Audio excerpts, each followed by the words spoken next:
My name is Sarah. I'm 28 years old. I am in charge of general affairs of a large trading company. My boyfriend is John. We've been dating for 8 years, and he's 2 years older than me. We started to save some money since we were thinking of getting married a few years ago. He finally proposed to me on my birthday. I wish we were in a nice restaurant with some nice meal and a glass of wine, and John suddenly snaps his fingers. The waiter dimmed the lights and... In reality, we just went on camping, one of our favorite activities, and his soup was simmering on the fire in front of us. And I was drinking my favorite alcohol. And when the wood crackled from the fire, John pulled out a small box and said, "Here." What exactly is this? A ring. A ring? Yes. Let's get married. Isn't it time to get it right? All right. Everything's settled. Good. Cheers. I was quite drunk at the time. Looking back, I wish he could have done more, but we were not the type of couple who would be suited to such a celebrity-like marriage proposal. Perhaps this type of marriage proposal would have been appropriate for us. John came to my parents' house to greet them after the marriage proposal. I'm so nervous. Consider this your first challenge and give it your all. It's for us. But next time it will be your turn. I'm ready for it. I'm going to see you as an example. You are so brave. You should hate yourself for falling in love. Look, we're almost there. Okay then, let's go for it. It's okay to be enthusiastic, but you should also dress well. Here's your tie.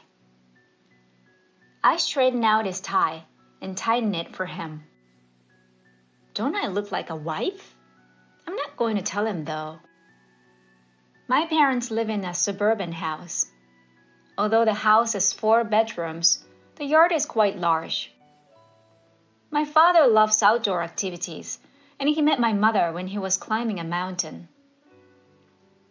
That's why I love outdoor activities, and camping is one of my hobbies. So I think I'm from a typical family. My father has retired, but he still works at a relative's company. I joined the company with great enthusiasm, but they don't give me any work. And I get paid for this, so my life must be easy and happy, right? He said. Well, both of my parents are in good health, and I tell myself that it's a good thing that they're happy. When I arrived home, both of my parents greeted me at the door. It's nice to meet you. My name is John. John was still nervous, and he sputtered out his own name. I would like to get married with Sarah, he insisted. I fell in love with him once more. John, are you sure you're not going to regret?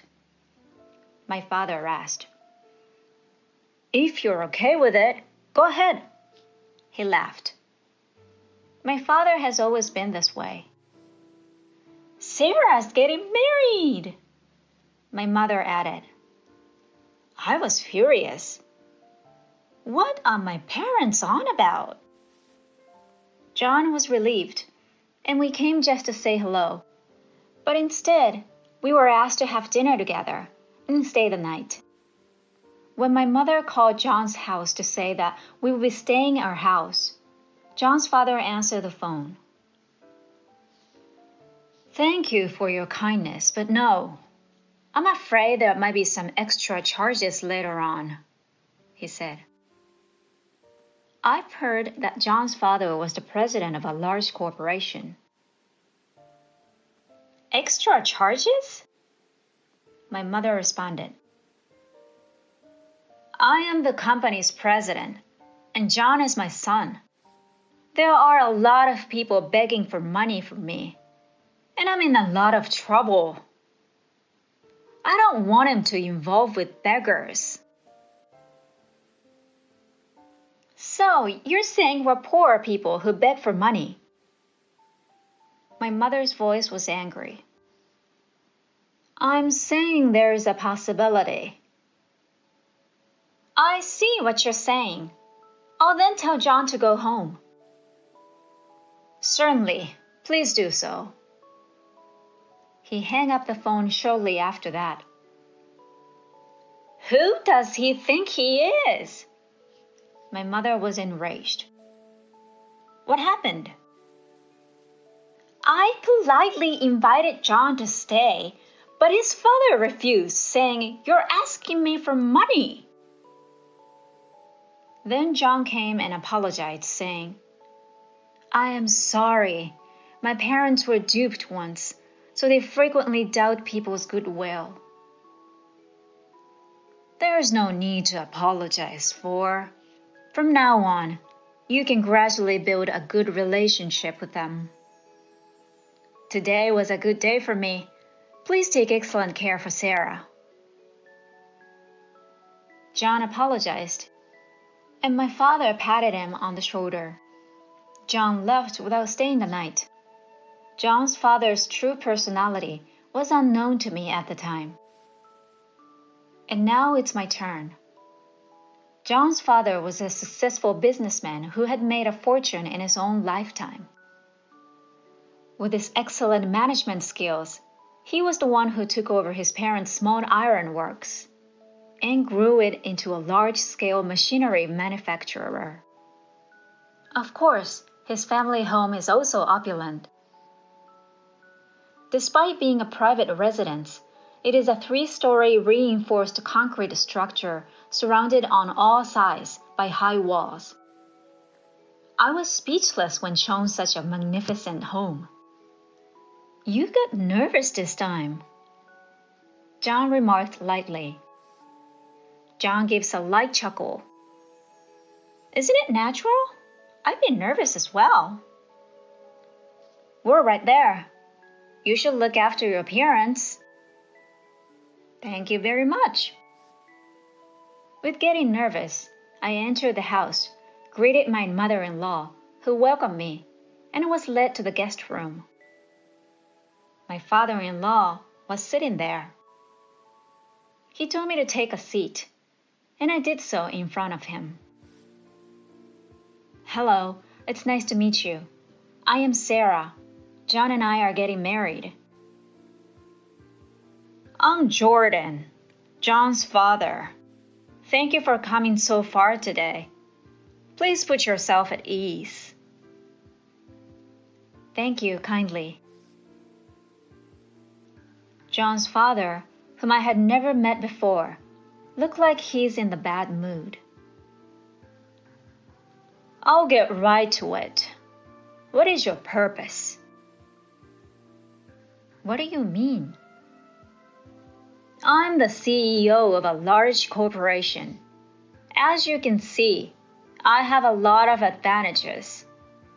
I'm wondering if that's your intention. I was surprised. Intention? The purpose of the marriage is that I love John, but I never imagined that he would devise an oblique purpose on his own. No way, I have no such thoughts. But, excuse me, what does your parents do? My father has already retired, and he has returned to my cousin's company to work. I'm not sure what he's up to, but he's doing well. My mother is a stay-at-home mom and is doing well. John's father became agitated hearing this. I furrowed my brow. I see. But from what I've heard, it doesn't sound like a particularly prosperous life. What do you do, by the way? I work as a general affairs manager for a larger trading company in Tokyo. You can't expect much progress in general affairs. Oh, well, that's correct. So you intend to rely on John and me after you marry? Huh? I made an unintentional strange sound at the way he said it. What on earth is this father on about? My thoughts shifted here. I had lost interest in greeting him friendly and courteous manner. What exactly do you mean? It means exactly what I said. You're going to flirt with my rich son to get on his good side because your family is poor, aren't you? Your parents also want money so that their son can have fun in their old age. He's insulting not only me, but also my parents. I couldn't bear listening to him. What the hell is going on? I screamed. He went too far for making fun of someone. My face began to flush. Dad, that's not true. No matter how much you say, her parents were wonderful people. They greeted me with kindness when I went to greet them. They're not the type of people who would consider taking a job or relying on you. But that was insufficient for his father. Shut up! You're such a naive little boy. I'll look after you here. Then listen to me. I cut them off in their conversation. You say we're poor? I interrupted. We are not wealthy in comparison to this house, but we can have standard life. And please don't say anything bad about my parents. They have my respect, and they are wonderful parents. Oh, Sarah, please calm down. John became frustrated with my swordplay and attempted to intervene. But John's father ignored him. Keep your mouth shut. John's father glared at me in response to what I was saying and said, What I mean by poor is a family with less money than ours. A marriage cannot function unless both parties are on the same level, and those who do not have money will expect the wealthy to provide for them. So you'll undoubtedly do the same. Am I mistaken? You may argue that things are different now, but I know it will happen sooner or later. Something snapped in my heart when I realized his father is so judgmental. I see what you're saying. Please find a wealthy life. Please excuse me. I stood up. Please, please, please, she's leaving. John and his mother were shocked, but I left without looking back. Wait a second. John yelled after me. No. What's the deal with your father? He looks down on me as if I'm a beggar. He's repulsive. John was becoming increasingly irritated with me as I snapped at him. John is upset with me, and it was getting on my nerves. My father was probably in a bad mood today. Enough! Why must you say that to me? I don't need you making fun of me. Hey, I'm not in the mood for relaxing right now. I'm sorry, but I'm just not feeling it. Today I'm going home. Please do not contact me for a while. I clung to John. I removed John's hand and walked away. John called and texted me several times, but I ignored them. I came home that day, angry, and told my parents what had happened as soon as I walked into the living room. That's terrible, my father said. Is my family really that poor? That's just terrible. John was a good man, but he's gotten even worse since the last time he called. She was extremely disappointed. So how about you? Are you ready to leave John? I still love John and hope to marry him. I see. Why don't you think for a little before going back to see him? If things continue to be complicated, I'll go. Really? Yes. For the sake of my daughter, I'll look after it. My father was kind and confident. They don't seem to know much about us, so you should talk to them. My parents convinced me to meet John's parents once more. I contacted John and asked him to allow me to see his parents again. John was overjoyed and immediately got to work. I could now hear the start of the second round. My adversary was a formidable foe. Am I Don Quixote confronted by a massive windmill, or am I a hero of justice defeating an evil monster? On Saturday, we decided to see at John's house. If it was a decisive battle, it would have been on Friday, but it was on Saturday for me. Saturday has come.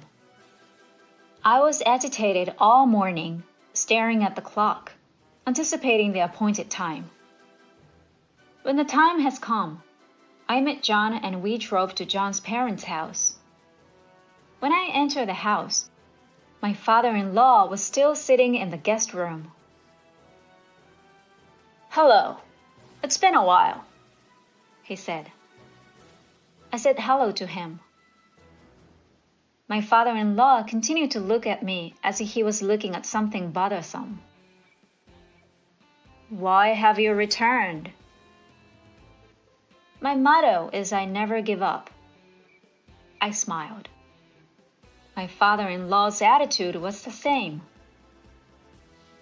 "I will not change my mind no matter how many times you come, so please don't waste your time." Yes, I see, but I won't just leave. I have my own pride. When my father-in-law heard this, he changed his attitude. "Suit yourself. Do you have anything to say to me?" I repeated the words of my marriage proposal. "Please allow me to marry John." "No, John is not going to marry a poor woman." Expected response. "We are not poor. Furthermore, are you wealthy enough to call others poor?" Now comes the counterattack. "What the hell? I took over my father's company and grew it from 20 employees to 2,000 employees, including affiliated companies." Are you serious? How can I be poor from a great company? The sales have increased from 100 million to over 10 billion per year. Isn't that the company's money? It's not your money, right? Yes, the company is large, not you. I said straightforward to him. My father-in-law began yelling at me, possibly because he had hit a nerve. "What exactly are you trying to say? Enough with the disrespect. If you want to persuade me, show me that you have more money than I do." Is money the only way to judge a person? It isn't. Money is not to measure a person. My father-in-law's voice became even louder as I responded. "That's a scumbag's line. See if you really want money. I'll give you that money in exchange for you to never come to my house again." That sounds like something a wealthy man would say, and it suits you. Oh, come on, Sarah. Father, you too, please stop. John came over to stop us. Don't say anything. No, this is between Sarah and I to begin with. Stop talking. I'm going to show this poor woman how wonderful I am. I will not marry you until this is resolved. We came here to talk about our marriage, but why is this happening? John was holding his head. I'd like to see your parents. Huh? Is that the case? Then I'll fulfill your request. I'll bring my parents the next time I see you. Yes, bring them to me, and I'll assess their parenting abilities. I'm sure they're just as rude as you are, because they raised such a rude daughter. Father-in-law sneered as he said this. Why someone like John was born from you? I'm sure your mother-in-law has great genes. Thank you very much, Sarah. Stepmother was overjoyed. Hey, why are you so cheerful? That's enough. We'll have a long conversation when your parents come over. I'll have a long talk with them and tell them that a daughter like you is not suited for this house. What a tirade! John, on the other hand, became enraged before I did. What a heinous thing to say! I no longer consider you to be a parent. I'm going to end the father-son relationship. So, should I divorce as well? I don't want to be with someone who says such heinous things. When I got home, I told my parents about what happened today. So you say, if you insist, I'll go see him. My father said after hearing the entire story. Yes, you should give him a good talking. I'd like to meet John's mother, however. You don't have to come. It'll be too complicated. I wanted to go. My mother began to look forward to meeting John's mother. She was so ecstatic that she imagined herself making friends with John's mother. Your pace will drive me insane. It is under my control. I'm only concerned with you. Mom pretended to cry out of frustration. By the way, what was the name of John's father again? Jordan. Jordan? When my father heard the name of Jordan, he began to twist his head.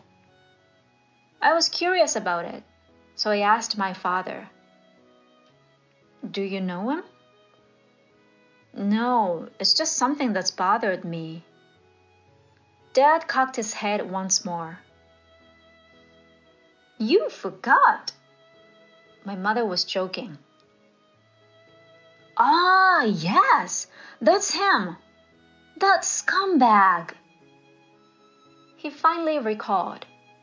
And he knew him? I was taken aback by the coincidence. What, you knew who John's father was? Yes, Sarah. Call John's father. Is next Saturday okay? That's all right. And I'm going to be late. So could you go ahead of me? What? You're not coming with me? I assumed my father would accompany me, so I was surprised to know that he would not. You know, the show star has to make an appearance at the end. I understand. I'm not sure what my father was thinking, but I decided to let him handle it. It was the day of the battle. I'm going to be a little late as I planned. I'll call you when I arrive, so just hang tight until then, he said. We came to John's house for the third time as the autumn season deepened. I arrived at John's house, briefly greeted him, and was led into the guest room. My father-in-law sat there, looked serious as usual. "Hello, mother-in-law. I was looking forward to seeing you today." "Hello, Sarah. I know your father is also here today. What do you think your father would like to drink?" She appears to be enjoying herself. I felt a little better after seeing her. "There is no need to prepare any liquor. I mean, this is the third time you've come. What a squandering of our fine liquor on a poor man." "Thank you for your concern, mother-in-law, but not right now." "Isn't your father with you, by the way? Did you get scared?" He continues to speak to me as if he looks down on me. He's only a few minutes late because he needs to get ready. I apologize. "Well, it doesn't really matter." In an irritated tone, John chastised him for his attitude. John is also in a pickle, I thought to myself. "Enough of this. I'll be the one getting married. You don't need to complain." His words also did not reach my father-in-law. Jordan replies directly. "I'm doing everything I can for you." When John heard this, he exclaimed angrily, "It's none of your business." My father called while we were having this kind of conversation. I just got a call from my father. He has arrived. I then heard the doorbell ring. "I apologize for bothering you." I could hear my father's voice. "Oh, hello there, my dear. It's been a long time." My mother-in-law greeted him in an unusual manner. I'm sure she has never met my father before, but I speculate. "I'm so glad you remember me. Please excuse me. But I'm here today as Sarah's father. Thank you for having Sarah." "No, it's my pleasure. Everyone is expecting you. Please make your way this way." "Thank you kindly." My father was led into the guest room after hearing this conversation. "Good day, Jordan. It's been a while." When he saw my father enter the room, he abruptly stood up, erect and immobile. "Oh, you were a colonel before you retired, I believe." "Please forgive me. It's been a while." He saluted. He bowed his head 10 degrees forward with his hands by its sides in an abbreviated salute, because he was indoors and lacked a hat. The unexpected event made it difficult for both John and me to comprehend what was going on. "Don't be so rigid. I was a colonel and you were a sergeant major a long time ago. After all, this is your house. You've made great strides. Wasn't it worth it for me to train you?" Anyway, I'm sorry to bother you here, but please have a seat."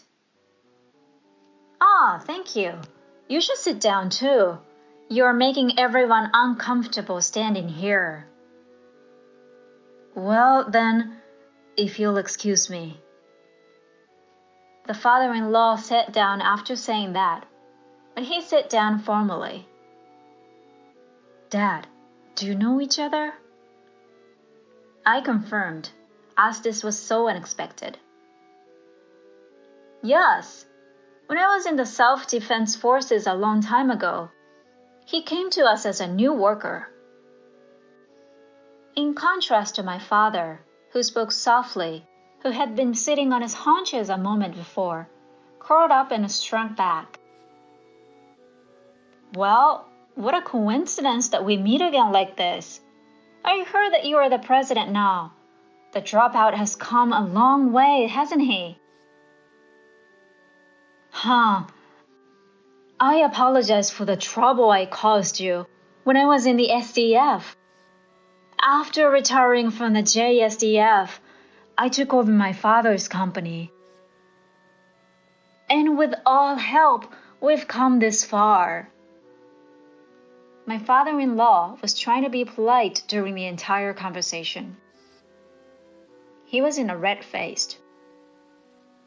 That lousy worker is now the president of the company. You're lucky to be president now. Well, can we stop talking about the old days? I wanted to hear the old story. I asked my father a question. Hey, you know what? Is Chief Petty Officer a big deal? You were a colonel, weren't you? Yeah, a sergeant major is like a section chief in a company. I was better positioned. My father-in-law nodded his head at that.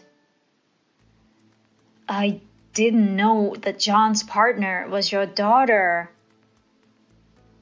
My father laughed cheerfully. So, don't give me rank. I'm a retired civilian now. My father-in-law responded to these words, again with trepidation. He replied, Yes, sir. I will do so, sir. By the way, he said, straightening his back a little. He looked down at my father-in-law, who was curled up on his desk. My daughter has told me many things about you. You've always had this weird obsession with being higher or lower than your partner. I told you to stop it, but you are still doing it. I heard you look down on our daughter and say she's poor. That's right. My father-in-law shrank more and more. He said, Yes, I am truly sorry.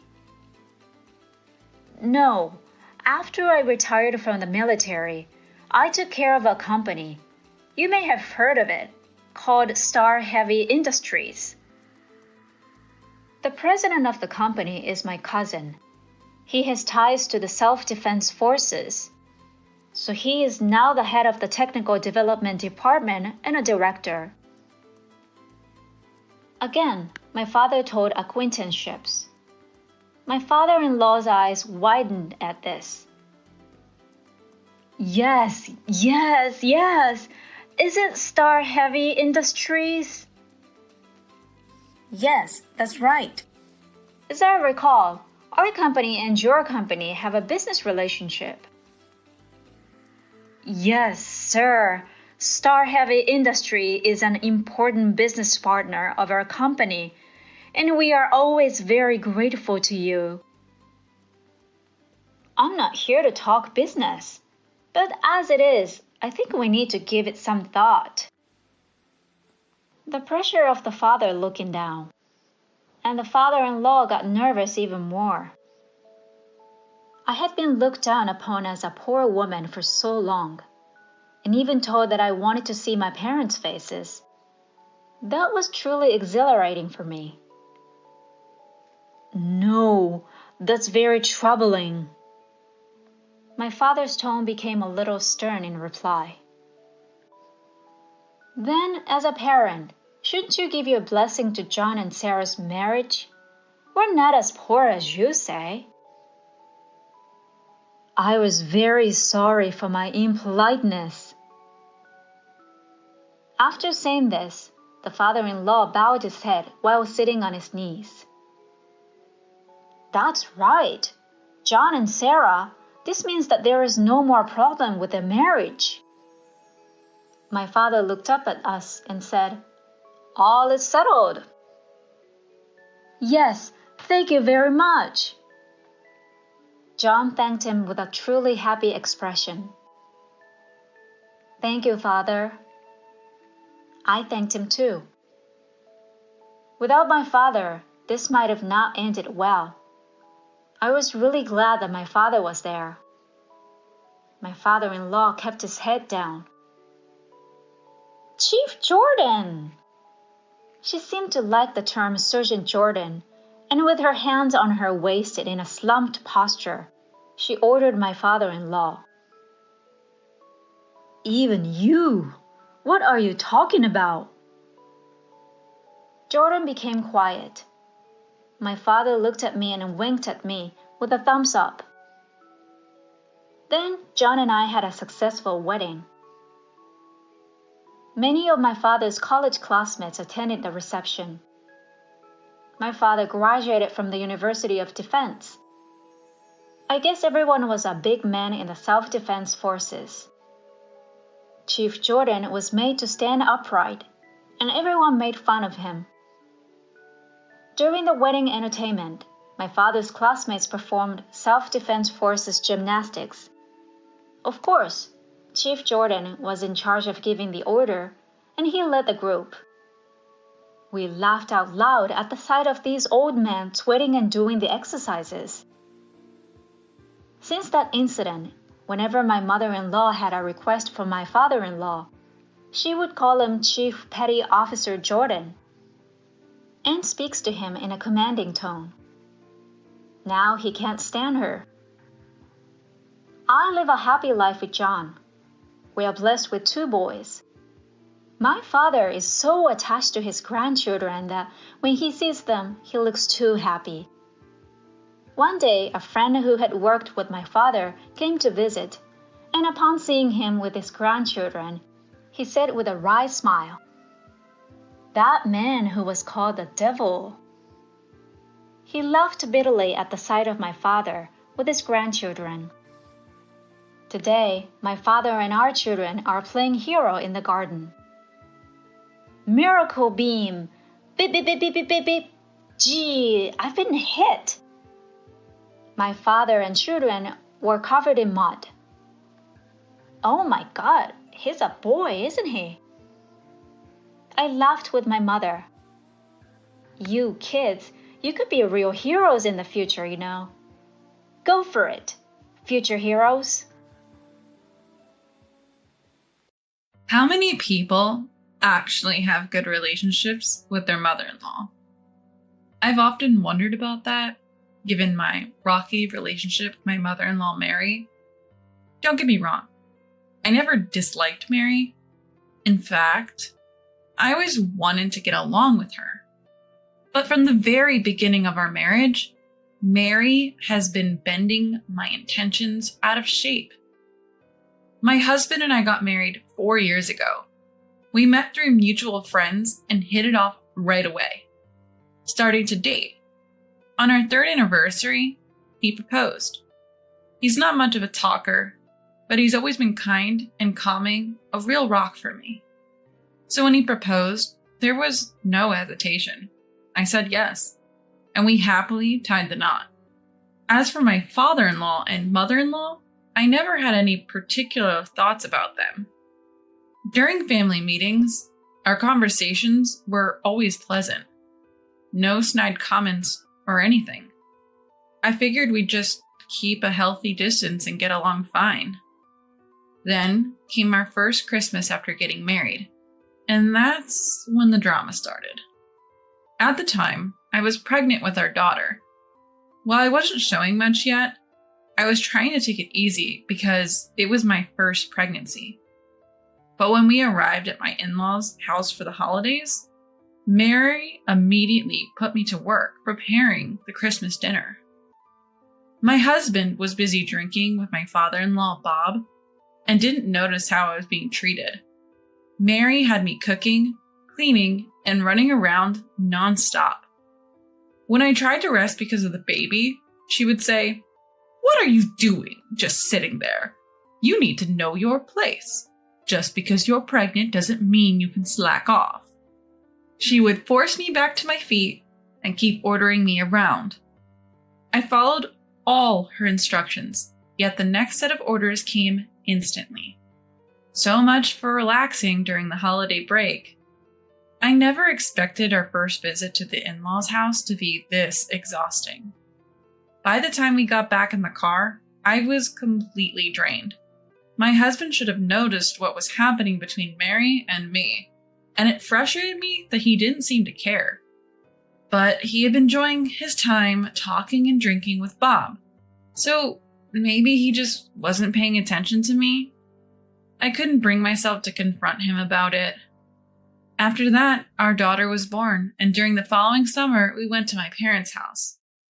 My parents live about an hour away from our apartment, just like my in-laws, so we visit them every few months.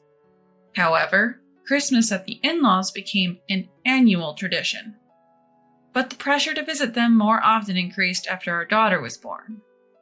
It might just be because they want to see her, but for me, it's been a source of stress. Every time I go to the in-laws, I know I won't be able to relax, and Mary will always have some sort of task for me. I knew all too well what I was getting into, and if it were up to me, I wouldn't have gone. But my daughter was still young, and I couldn't just leave her behind. My husband, as clueless as ever, didn't seem to notice that Mary was making my life miserable. The only one who seemed to get it was Bob, but he's practically invisible at the in-laws' house. He never says anything to Mary. Mary knows this, so she doesn't openly harass me when my husband is around. But if Bob is there, she'll make snide remarks. On top of that, she has me prepare meals and then serve them only to my husband and Bob saying, "We'll eat later. We have chores to do." Then she eats in the kitchen, leaving nothing for me. If a situation arises where we all have to sit at the table, she'll eat my portion of the side dishes and say, "Emma, you said you didn't like this, remember?" Saying so, she didn't get me a side dish. My husband will just genuinely look surprised and say, "Oh, you didn't like it?" I'm just genuinely surprised. Mary turns to him and says, "See, you have to keep track. Emma is so picky." Which is nonsense. I'm not particularly picky, and I generally eat what's given to me. But dealing with Mary's subtle harassment had started to feel tiresome. I'd only managed to eat one meal during a 2-night stay. Such things were commonplace. It had gotten so routine that I started bringing my own emergency snacks like sweetbread and cookies whenever I'd go to the in-laws' house. I would just eat them in the kitchen afterwards since no meal was prepared for me anyway. Seeing this, Mary says, "Isn't it a bit much to bring your own food? Shouldn't a daughter-in-law show some restraint?" She mocked me. But by then, I had learned to tune her out to some extent. Sure, it still irritated me, but I no longer felt like a failure as a daughter-in-law. This continued for several years after my daughter was born, and by the 5th year of our marriage, I was pregnant with our second child. We went to the in-laws' house for Christmas that year, as is customary. But for some reason, my husband was acting a bit strange this time. As soon as we arrived at the in-laws' house, Mary was on me as usual. "Emma, can you help with the Christmas dinner?" That's what I was told. Knowing that helping really meant doing it all myself, I simply said, "All right." Just then, my husband, who usually starts drinking with Bob right away, seemed to have been listening to our conversation. "No, Emma can sit. Mom, Emma is pregnant with our second child," he kindly said. Even so, when I tried to speak, my husband sharply snapped, "Just sit down," he yelled. I was shocked to see him so furious. It was unlike his usual calm demeanor. However, just as I was about to sit, Mary chimed in. "Look, things go faster when women handle these tasks. Emma helps me every month, so just sit down, okay? Come on, Emma." Unable to do anything else, I ended up being bossed around by Mary as usual. But today was different. My husband seemed off. As we headed to the kitchen, my husband followed. Upon arriving, he asked, "Mom, where's Emma going to sit? You're going to help too, right?" Mary quickly fetched a chair and set it in front of me, saying, "Here, sit down, Emma. You're pregnant after all." She was uncharacteristically kind. All the while, my husband just stood there, silently observing. Although he didn't interfere, he watched us intently. But Mary grew restless and tried to get my husband out of the room by suggesting, "Why don't you go have a drink with Dad?" My husband, however, didn't budge. Our daughter's fussing caught Mary's attention. "Listen, Betty's crying. Go soothe her." Finally, my husband left the kitchen. Immediately, Mary sighed and said, "Oh, I'm tired. Emma, just finish the rest yourself. Stand up. Pregnancy isn't an illness." She snatched the chair from me and sat down. But Mary's relief was short-lived. My husband returned carrying our daughter. Mary, caught off guard, tried to stand up and ended up falling with the chair. My husband glared at her. "Why are you sitting, Mom, while Emma is standing?" he said in a cold voice. Frantically, Mary answered, "Oh, my back just started hurting a bit. I just switched places for a second." She hurriedly returned the chair to me. Thanks to my husband's supervision, Mary actually helped with the Christmas dinner prep, and we finished in half the usual time. Still, my husband remarked, "This was much quicker than usual, even though you both should be working on this every year." He made such a mysterious comment. Mary, without replying, simply said, "I'm going to start preparing dinner. Why don't you go to the living room with Betty?" She tried to smile as she said this, but her son didn't budge an inch. Instead, he said, "Mom, why don't you want me in here? Is there something you're trying to hide?" Mary was clearly flustered, but managed to stammer, "No, not really." Then he sighed and said, "Call me if you need anything," and returned to the living room with our daughter. Once she confirmed he had left, Mary shot me a glare. "Did you say something to John?" I was equally surprised. I never thought my husband would behave like this. "I haven't said anything. I don't know what you're talking about." Exhaling a sigh, Mary said, "Fine, whatever. After dinner, you'll be cleaning upstairs. You know the drill. You do it every year." After that, I prepared dinner, and as usual, Mary served my husband, Bob, and herself first. But today was different. My husband insisted. "We won't eat until Emma joins us," thwarting Mary's plan, so we all ended up eating together. He kept adding more side dishes to my plate. "Emma, you're pregnant. You need to eat well." Usually Mary would give me less food, assuming I disliked certain dishes, but she couldn't intervene this time. "Emma, are you sure you like that? You don't have to force yourself to eat." She tried to snatch the dish away from me. "No, Emma eats what she's given. It's better for the baby if she doesn't have food preferences," my husband said, so Mary couldn't say anything more.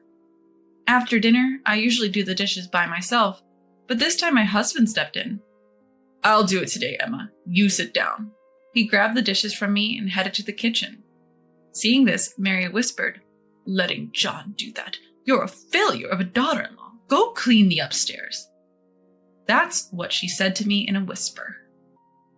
As much as I didn't want to share a space with Mary, I was about to head upstairs when my husband stopped me. "Emma, where are you going?" I didn't know how to respond, and before I could say anything, he seriously asked, "Did Mom tell you to do something?" No. Before I could say more, he took my hand and led me back to the living room. He looked angrier than I had ever seen him before. Then, in front of Mary and Bob, he began to speak. "I misunderstood because Emma didn't say anything. I thought she was getting along with Mom." Mary looked shocked at his words. "What have you been doing to Emma, Mom?" he asked. Looking flustered, Mary responded, "What are you talking about? Emma and I get along just fine. Right, Emma?" She looked at me, seeking agreement. "Well, about that." Before I could elaborate, my husband spoke again. Every time we come back from visiting here, I notice Emma looking down. I was concerned but didn't press because you always seem cheerful, Mom. You haven't been harassing Emma, have you? Mary's face flushed with anger. I haven't done any such thing. Emma, did you say something unnecessary? She lunged at me, but my husband intervened. Enough, he shouted. I've always been treated well by Emma's parents, so I assumed you were kind to her as well, Mom. But Emma looks miserable every time we come back here. It's true that being at my parents' house might make her feel a bit uncomfortable, but that goes both ways. Yet I have never felt unhappy when I'm at her parents' place. They're really good people. My husband's eyes were filled with tears. Seeing him like that, I couldn't help but tear up too. My husband looked at Mary, who was visibly uncomfortable, and said, Mom, can you really face Emma's parents like this? Can you honestly say you treat Emma well? Just then, Bob stood up and apologized to us. I'm sorry, Emma. I also noticed that Mary had been distant with you, but I didn't say anything. I'm equally at fault. I'm truly sorry. Hearing this, my husband turned to Mary. Mom, you should apologize to Emma too. While saying sorry won't fix everything, it's a start. But Mary wouldn't even look at me, let alone apologize. Seeing this, my husband sighed deeply and said, If that's how it's going to be, Mom, then fine. We won't be coming back to this house ever again. Mary looked shocked. That's not fair, is it? She pleaded. Ignoring her, my husband began packing our things. Mary started sobbing uncontrollably. But no one, not even Bob, comforted her. Let's go, Emma, my husband said, picking up our daughter and calling me. Mary collapsed on the floor, crying, and Bob just sat there, head down. In that awkward atmosphere, we left my in-laws' house. Ever since, Mary has tried to call my husband multiple times, but he's blocked her number. He's cut off all ties with his parents' home and hasn't been back. Instead, we've been visiting my parents more frequently. At first, my parents were puzzled by our increased visits, but they welcomed us warmly each time. My husband often says, Emma's parents are truly wonderful people. I think he feels guilty for the tough times I endured at his parents' home, but I'm not concerned anymore. I have no stress now that we've stopped going there. In the end, I owe my current happiness to my husband's actions back then. I'm truly grateful. From now on, I want to create many happy memories with my husband, our daughter, and my parents, and continue to walk a happy path in life.